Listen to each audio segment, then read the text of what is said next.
Ilusi kendali lebih meyakinkan daripada realitas ketidakpastian. Jadi kita memegang erat cerita bahwa hasil ada dalam kendali kita. Padahal resiko adalah apa yang tersisa setelah Anda pikir Anda sudah memikirkan segalanya.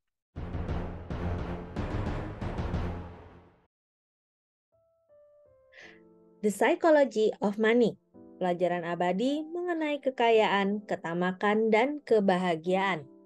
By Morgan Housel. Bab 18. Ketika Anda akan percaya apa saja. Bagian kelima. Pikirkan perakiraan pasar. Kita sangat payah dalam melakukannya. Saya pernah menghitung bahwa jika Anda berasumsi saja bahwa pasar naik sebesar rata-rata sepanjang sejarah tiap tahun, akurasi Anda lebih baik daripada jika Anda mengikuti rata-rata perakiraan tahunan 20 ahli strategi pasar top dari bank-bank besar Wall Street.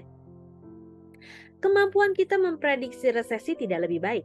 Dan karena peristiwa-peristiwa besar datang tanpa terduga, perakiraan bisa menyebabkan lebih banyak kerugian daripada keuntungan. Karena memberi ilusi prediktabilitas di dunia di mana peristiwa tak terduga mempengaruhi sebagian besar hasil. Carl Richards menulis, resiko adalah apa yang tersisa sesudah Anda pikir Anda sudah memikirkan segalanya. Orang tahu itu. Saya tidak pernah bertemu investor yang benar-benar berpikir perakiraan pasar secara keseluruhan akurat atau berguna. Namun masih ada permintaan besar untuk perakiraan di media dan dari penasihat keuangan. Mengapa? Ahli psikologi Philip Tetlock pernah menulis, kita perlu percaya bahwa kita hidup di dunia yang bisa diprediksi dan bisa dikendalikan.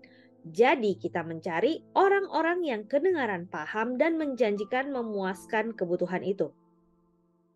Memuaskan kebutuhan itu adalah cara bagus menyampaikannya.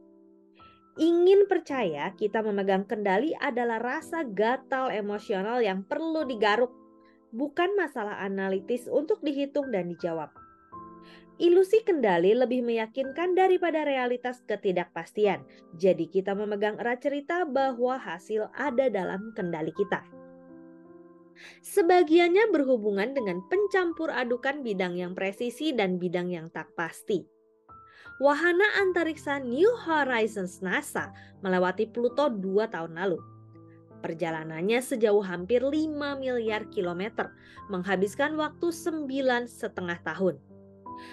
Menurut NASA, perjalanan itu butuh semenit lebih cepat daripada diprediksi ketika wahana diluncurkan pada Januari 2006.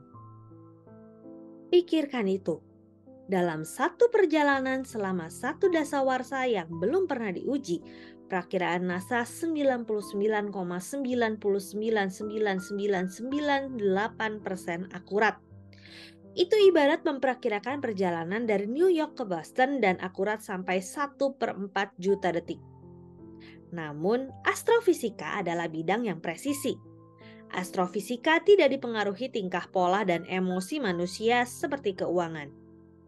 Bisnis, ekonomi, dan investasi adalah bidang-bidang dengan ketidakpastian. Banyak sekali dipengaruhi keputusan yang tak gampang dijelaskan dengan rumus yang bersih seperti perjalanan ke Pluto.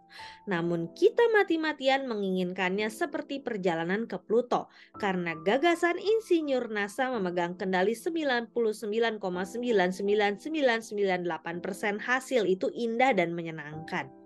Saking menyenangkannya, kita tergoda bercerita kepada diri sendiri mengenai seberapa banyak kendali yang kita miliki di bagian lain kehidupan kita, seperti uang.